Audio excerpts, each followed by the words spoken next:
Well, a dramatic day, as you say, but also, yeah, it's an historic result. He's the first Scottish Asian to become First Minister, but the first Muslim to become First Minister as well. And that will have significance, Cathy, not just in Scotland, but beyond Scotland to the rest of the UK and to Europe as well. I'm not sure there's been another Muslim leader in any national democracy anywhere in Europe. Humza Yousaf, 26,032.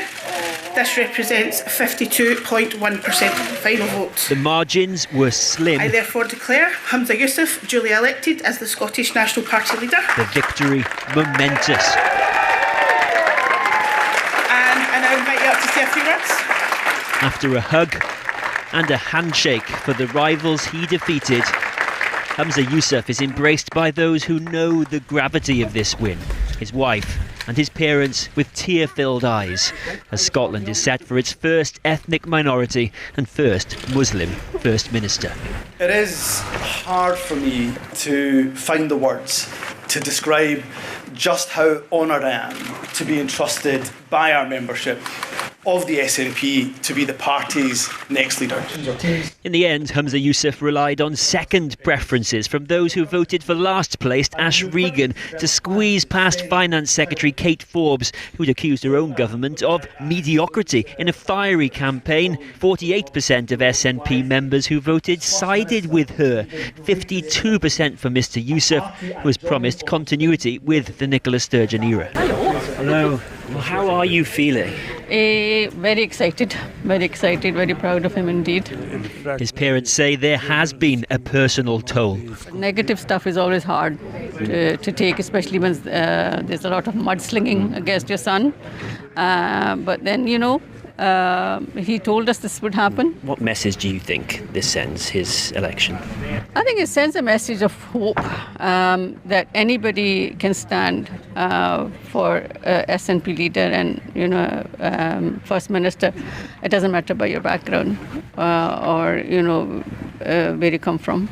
And I think that's why this is very positive, I think, for the whole of our nation. Tomorrow, Humza Yousaf, a 37-year-old dad, We're going to be in the hotel maybe later. We're going to look there?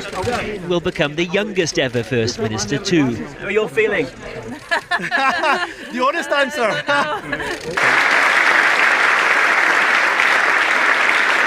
Almost every trade union in this country headed by people who are white. In the Scottish Government, every Director General is white. Every chair of every public body is white. That is not good enough. In anticipation of welcoming the first black MP to the House in a seat he knew he would win, what Bernie Grant wasn't expecting was a reduced majority, halved since 1983. A victory nonetheless, and the man that once led Haringey Council becomes an MP for Tottenham.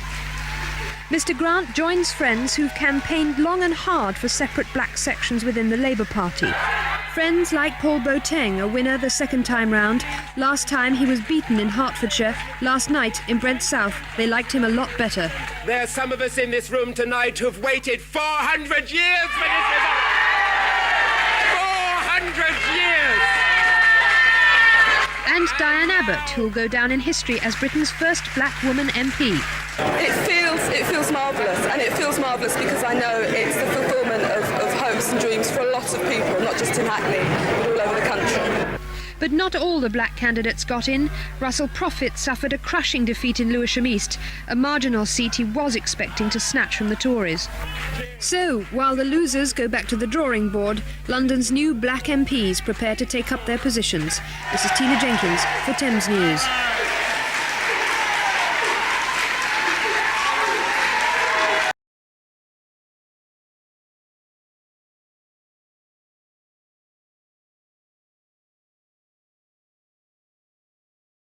It's a long way until November. We got more questions. You got more questions, but I tell you, if you have a problem figuring out whether you're for me or Trump, then you ain't black.